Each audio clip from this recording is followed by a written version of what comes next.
In this video, we will discuss about structure and orbital diagram of ethene. Ethene formula is C2H4 and C2H4 can be represented as carbon-carbon double bond and each carbon is bonded with two hydrogen atoms by single bond. अब carbon carbon double bond में एक bond sigma होगा और दूसरा bond pi and carbon hydrogen all bonds will be sigma bonds. तो इस तरह से इथीन में टोटल 5 सिग्मा बॉन्ड्स हैं और एक पाई बॉन्ड है. Now let's start its structure. Carbon, each carbon is bonded with other atoms with 3 sigma bonds. It means carbon is sp2 hybridized. Each carbon is sp2 hybridized and we know carbon has 6 electrons and its EC is 1s2 2s2 2p2 and this EC is in ground state and excited state EC will be 1s2 2s1 2px1 2py1 and 2pz1. One of the electron from s orbital will jump to the p orbital. तो यहाँ पर excited state EC जो होता है वो है 1s2 2s1 2px1 2py1 and 2pz1. Now sigma bond is formed by head to head overlapping while the pi bond is formed by the sidewise overlapping like this. Let's suppose these are the p orbitals and it is the head to head overlapping. अगर sideways overlapping की बात की जाएगी तो it is sideways overlapping. तो sigma bond कैसे बनता है? हेड टू हेड ओवरलैपिंग से and pi bond by the sideways overlapping. अब साइडवाइज ओवरलैपिंग कैसे होगी और हेड टू हेड ओवरलैपिंग कैसे होगी इसके बारे में डिस्कस करते हैं. सबसे पहले हमने बात की carbon is sp2 hybridised.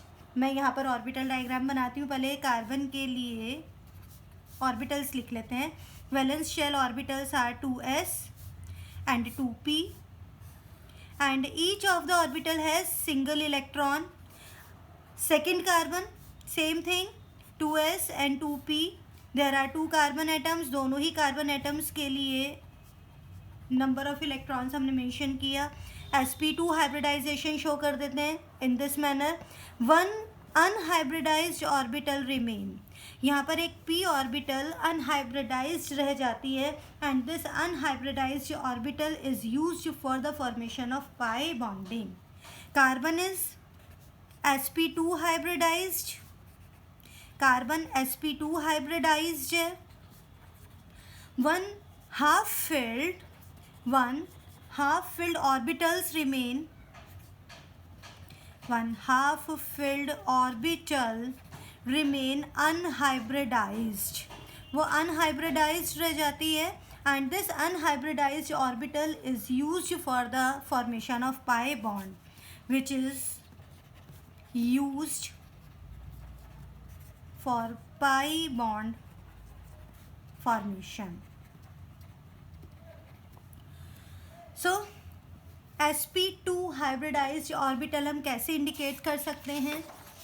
1s orbital that is spherical in shape, pz orbital and px orbital. py, let's suppose py orbital remain unhybridized like this. Okay, now what will happen? 1s and 2p orbitals get intermixed to give sp2 hybridized orbital which is trigonal planar. In this manner it is trigonal planar. sp2 hybridized orbital. It is sp2 hybridized orbital which is trigonal planar in shape or geometry. Now what will happen? One carbon sp2 hybridized orbital, this one, पहले carbon की sp2 hybridized orbital.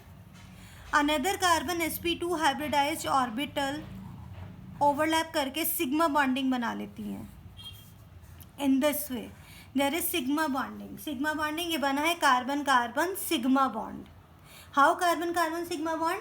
By the overlapping of one of the sp2 hybridized orbital of carbon with the another carbon atom sp2 hybridized orbital. तो overlapping से बन रहा है carbon carbon sigma bond. Each has 1 electron. sp2 hybrid orbitals have 1 electrons. तो यहाँ पर pairing से बना carbon carbon sigma bond. Now what? हमें पता है कि यहाँ पर एक अनहाइब्रिडाइज्ड ऑर्बिटल भी रिमेन है and unhybridized p orbital is indicated as dumbbell shape. Hybridization के बाद ही शेप चेंज हो रहा है, बट अगर अनहाइब्रिडाइज्ड है p ऑर्बिटल है तो आपको डबल शेप ही लेना है। It has 1 electron and it is used to form pi bonding. It will show side wise overlapping like this. ये जो ऑर्बिटल्स है साइड वाइज ओवरलैपिंग शो करती हैं और साइड वाइज ओवरलैपिंग के थ्रू बनता है कार्बन कार्बन पाई बॉन्ड। तो इस तरह से कार्बन कार्बन एटम्स में डबल बॉन्ड है। One bond is sigma and another bond is pi. Sigma bond is formed by the sp2 hybridized orbital while the pi bond is formed by the unhybridized p orbital. Okay, there is difference. Hybridization के बाद वो orbitals का नाम अब क्या हो चुका है, sp2 hybridized orbital. तो यहाँ पर sigma bond बन रहा है carbon carbon hybridized sp2 hybridized orbital से और pi bond बन रहा है unhybridized p orbital से. Now what? sp2 hybridized orbital has 2 remaining orbital will form bond with hydrogen atom in this way. Each sp2 hybridized orbital of carbon remain will form bond with hydrogen atom. तो यहाँ पर carbon hydrogen, इसे बोलोगे carbon hydrogen sigma bond.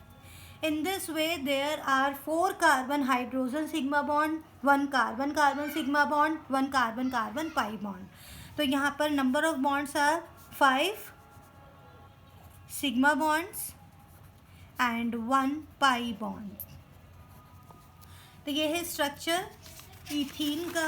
अभी यहाँ पर भी देख लेते हैं. हमने बात की कार्बन कार्बन में ओवरलैपिंग इन दिस वे. ये बनता है carbon carbon sigma bond. This is carbon carbon sigma bond. sp2 hybridized orbital of one carbon overlap with sp2 hybridized orbital of other carbon atom. Now 2 sp2 hybridized orbital remain with each carbon. They will form bond with hydrogen atoms. Hydrogen has only 1 electron. ठीक है, तो hydrogen atom के एक electron के साथ overlapping होने पर hydrogen का ड्यूप्लेट कंप्लीट हो जाएगा और कार्बन का ऑक्टेट कंप्लीट हो जाएगा. तो ये है ऑर्बिटल डायग्राम इथीन का. अब नेक्स्ट वीडियो में बात करते हैं structure and orbital diagram of ethyne. Till then good bye.